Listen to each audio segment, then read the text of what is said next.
বিহারের ডগবাবুর কথা মনে আছে নিশ্চয়ই, যাকে কিনা শংসাপত্র দেওয়া হয়েছিল, তাও স্থানীয় বাসিন্দা হিসেবে। এবার পাখিদের ক্ষেত্রেই বা বাদ যাবে কেন? এবার কাক অ্যাপ্লাই করেছে। অবশ্য শংসাপত্র পাওয়ার জন্য আবেদন করেছে কাক, এবং সেক্ষেত্রে বাদ যায়নি রাম এবং সীতাও। অবশ্য সীতার নামেও জমা পড়েছে আবেদনপত্র, যদিও নির্বাচন কমিশনের কাছে এবার ব্যাঘাতের অভিযোগে দায়ের করা হয়েছে এফআইআর। জানবো বিস্তারিত কি রয়েছে, আমাদের সঙ্গে যুক্ত হয়ে গেছে প্রতিনিধি সৌম্য মুখোপাধ্যায়। সৌম্য, কি জানতে পারছো? দেখো সত্যি কদিন আগেই ডগবাবু এবং ডগেশ বাবুকে আবাসিক শংসাপত্র দেওয়া নিয়ে একটা বিতর্ক তৈরি হয়েছিল বিহারে, এবং বিহারের বিশেষ নিবিড় সংশোধনের তালিকায় ভোটার কাছে নাম তোলার জন্য ভুরি ভুরি আবেদন জমা পড়ছে অনলাইনে।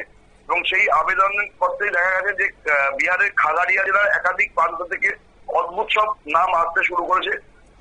ডগবাবু এবং ডগেশ বাবুর পরে এবার স্থায়ী বাসিন্দা সার্টিফিকেট পাওয়ার জন্য অনলাইনে আবেদন জানিয়েছে কি কাজ।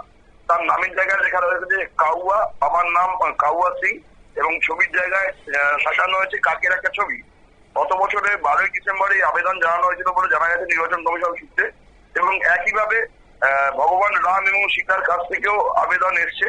রামের আবেদনপত্রে পিতার নাম দেওয়া হয়েছে দশরথ, ঠিকানা অযোধ্যা, আর ফোন নাম্বার দেওয়া হয়েছে 10টা 9।